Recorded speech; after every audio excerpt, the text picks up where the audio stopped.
Hello, class. Good day to all of you. So let's continue our discussion for today. What is the topic that we have today? Let's check. All right. Let's see.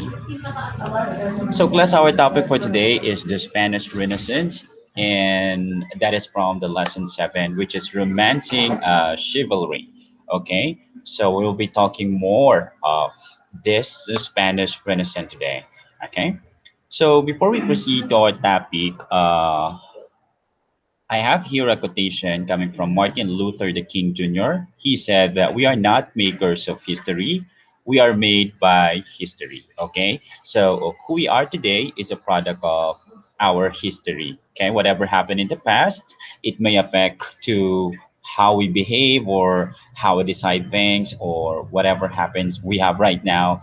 That is because there's a touch of reality happened in the past. Okay, well, anyway, we are actually um, making this event for the history itself, right? For the future history.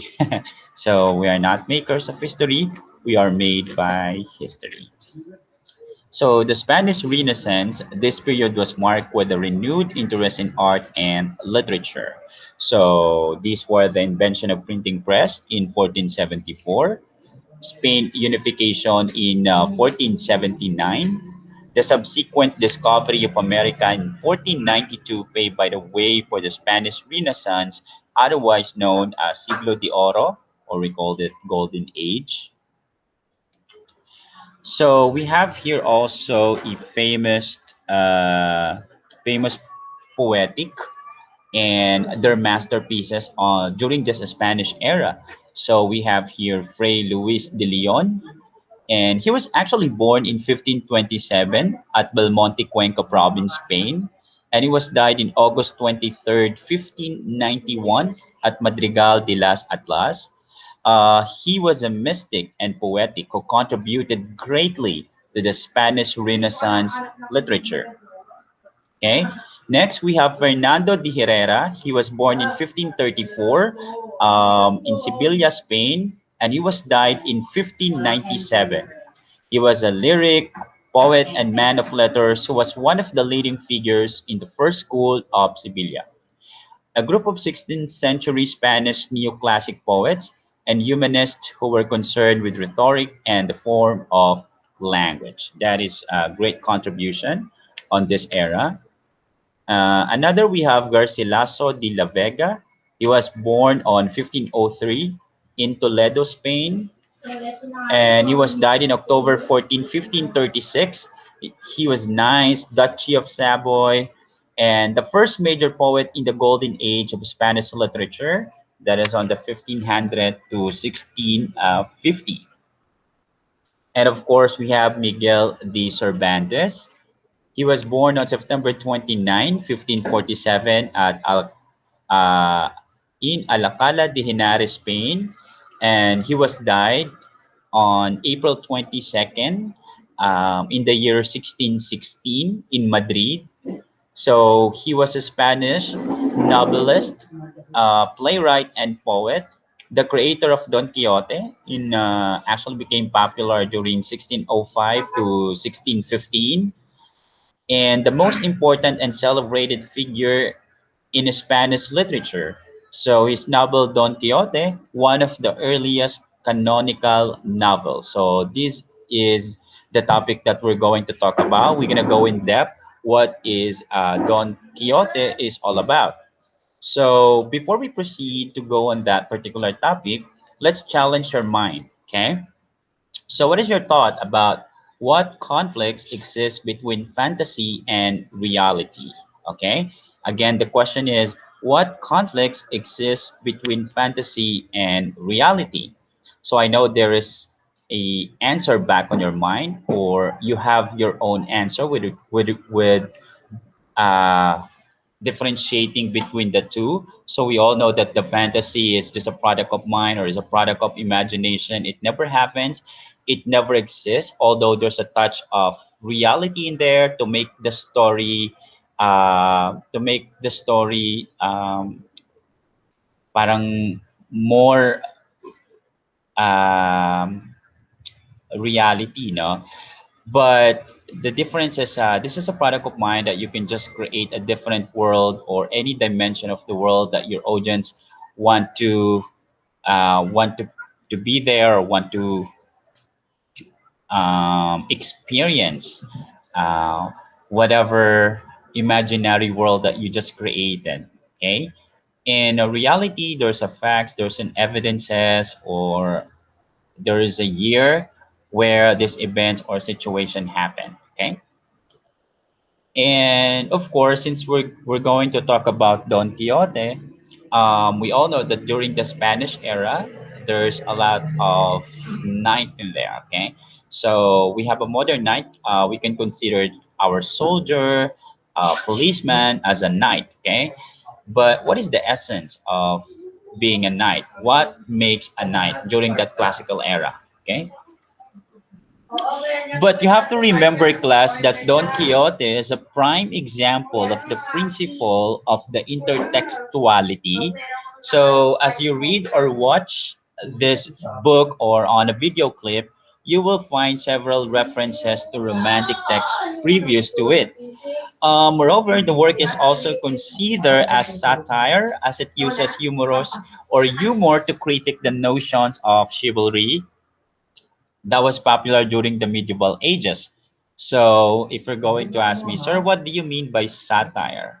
So, satire is the use of humor, irony, or exaggeration or ridicule to expose and criticize people's stupidity or vices. When we say vices, vicio, okay? Particularly in the context of contemporary politics and other topical issues. So, the purpose of satire is we make the story a little bit lightly or light lang, no? Because we make fun of it. All right. So for you to be able to understand what Don Quixote is all about, I gathered here, or I gave you a short clip that will summarize the story on the book. But if you still have an ample time, you can actually read the book or the story on the in the book. Okay.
So I hope you learned something from the video clip.